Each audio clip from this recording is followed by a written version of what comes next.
Now we will turn our attention to solving linear inequalities in one variable. Very similar to linear equations, except that here we have a relationship of inequality. That is, one side is less than the other, one side is less than or equal to, greater than or equal to. The solution of an inequality is a value that satisfies the inequality, just like it was for an equation. The solution set consists of all the solutions of the inequality. The difference is here that we won't have just a single number or empty set or all real numbers as possible solutions. We'll have a whole interval of values that satisfy an inequality. Since we can't list all of those numbers explicitly, we write the solution set in something called interval notation or set builder notation. I have a table that shows you all the different types of possibilities. We could have an inequality such as x is less than some number a, and what we want to do is actually graph that solution set. And if you think about a number line and all values less than a number a, well, that would be all the values to the left of that number. And then on the value a, we put a parenthesis because we cannot include the number itself, right? Like 1 is not less than 1, so I can't include that endpoint, but a parenthesis will indicate that it's every number up to that number except for that point. You may have learned in high school an open circle. A parenthesis and open circle are equivalent. In interval notation, we read the graph from left to right and indicating the values that are shaded. So if we think about everything to the left of a number, that goes down to like -100, -1,000, -1 million, right? So that's from negative infinity, comma, the rightmost endpoint, which is the value a, and a parenthesis there, again, indicating that a is not included. A set builder notation for that just describes the solutions in terms of its inequality. So we would say that is the set of x such that, that's the way we read that vertical line, x is less than a.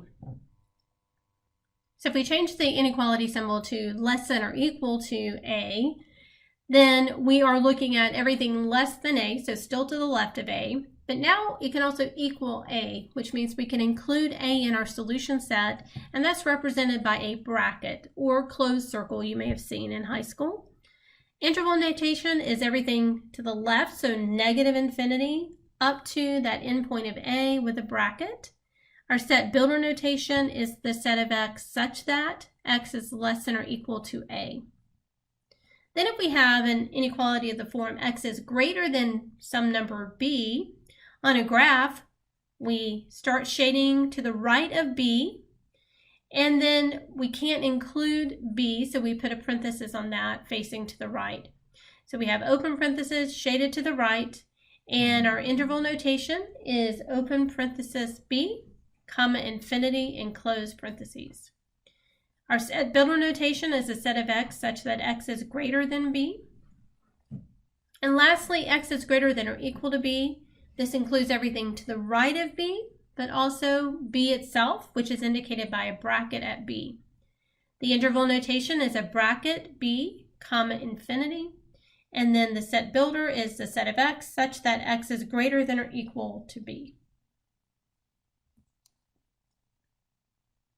To solve a linear inequality is very similar to solving linear equations. We have addition and multiplication properties of inequality. The addition property states essentially the same thing that it did for equations. That is, we can add or subtract the same number from each side of the inequality and maintain that inequality. We also have a multiplication property of inequality, and it states if a is less than b, then if c is a positive number, we can multiply or divide each side by that positive number and maintain the inequality. However, if c is a negative number, when we multiply or divide each side by that number, we have to also reverse the inequality symbol. And let me just illustrate that with a simple example. Let's say that I have -1 is less than 2, right? That's a true statement. If I multiply each side by 2, let's say I'm multiplying each side of that by 2. Well, that would give me -2, and I compare it to 4. Well, -2 is still less than 4. So multiplying by a positive number keeps the inequality relationship the same. Well, what if I multiply each side by a -2? So if I multiply by -2, -2 times -1 is +2. 2 times -2 is -4. Well, now I'm comparing 2 to -4, and to keep that relationship true, I have to reverse the inequality to say that 2 is greater than -4. So really the main difference is multiplying or dividing by a negative number reverses the inequality symbol. So let's go through and solve a few examples. We want to graph the solution set and write the solution set in interval and set builder notation. The first example is -4 times the quantity x plus 2 is less than 3x plus 20. So to solve this inequality, I need to clear parentheses by distributing. I get -4x minus 8 is less than 3x plus 20. To collect variables to one side, I'm going to subtract 3x from each side and also add 8 to each side. This gives us -7x is less than 28. And note that neither of those operations made me change the inequality symbol.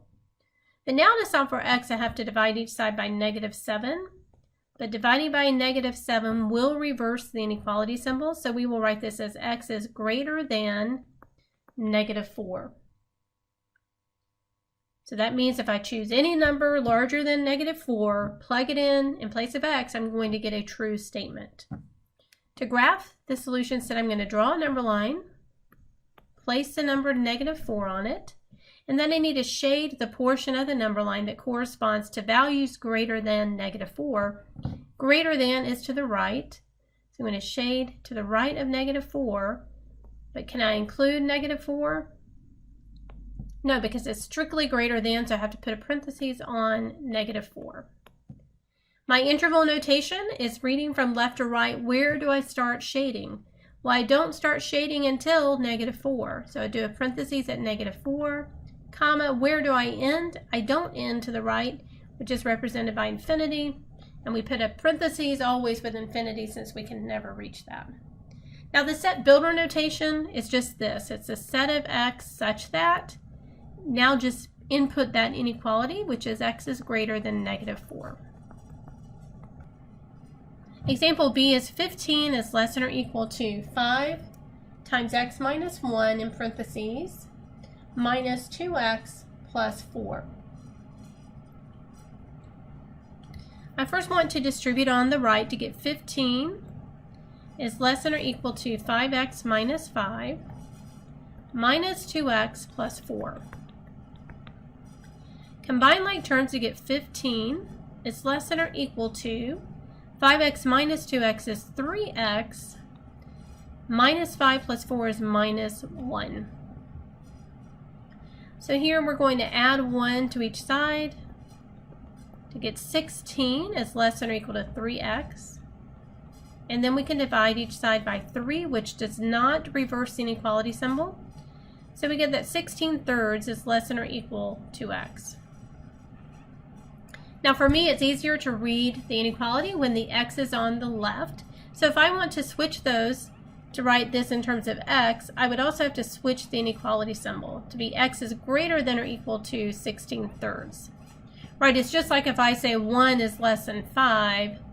Well, if I want to put 5 first, then 5 is greater than 1. I have to change the symbols to keep the inequality. So on a number line, I need to think about what are all the numbers greater than or equal to 16/3, and that's everything to the right of 16/3, but also including 16/3. So here we put a bracket at that number. Now the interval notation is where do I start shading from the left, which is at 16/3. So I start with a bracket, 16/3. Where do I stop? But I don't, and I put infinity with the parentheses. Set builder is a set of x such that x is greater than or equal to 16/3.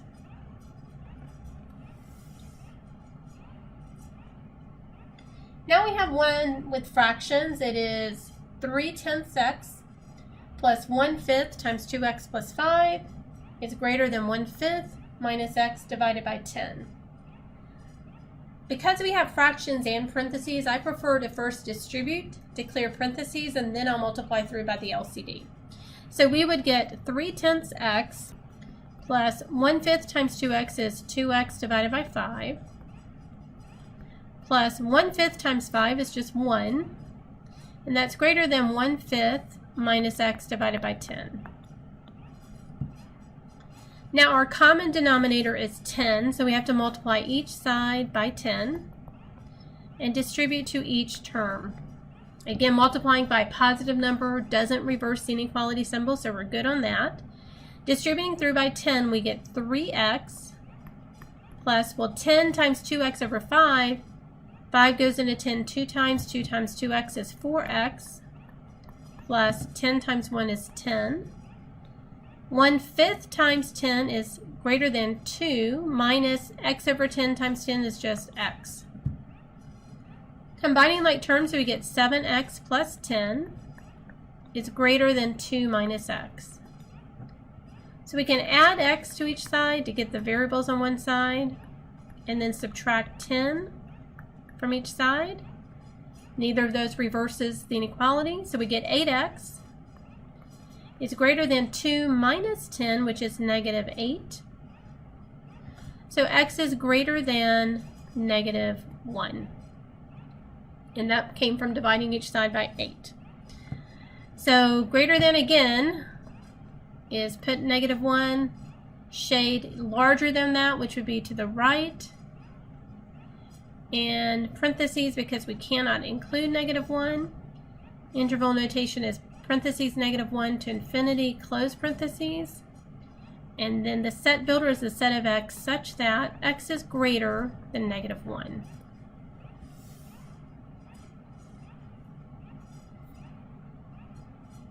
And then our last example is 4 times 3x minus 2, in parentheses, minus 3x is less than 3 times 1 plus 3x minus 7. So if we distribute, we get 12x minus 8 minus 3x is less than 3 plus 9x minus 7. Combining like terms, 12x minus 3x is 9x minus 8 is less than 9x, and 3 minus 7 is minus 4. So we subtract 9x from each side to collect the variables to one side, but notice here is a special case. The 9x divides out, or subtracts out rather, to get minus 8 is less than negative 4. Here we need to determine if this is a true or false statement. Is negative 8 less than negative 4? Yes, actually that's going to always be true. So no matter what value of x we plug in, we're always going to get a true statement. So in interval notation, or let me do the graph first, if we think about a number line and all real numbers satisfy it, we're going to shade the entire number line. And how we represent that in interval notation is parentheses negative infinity, comma infinity, close parentheses. In set builder notation, we say this is a set of x such that x is a real number, which we can denote with this little element symbol, x inside the real numbers.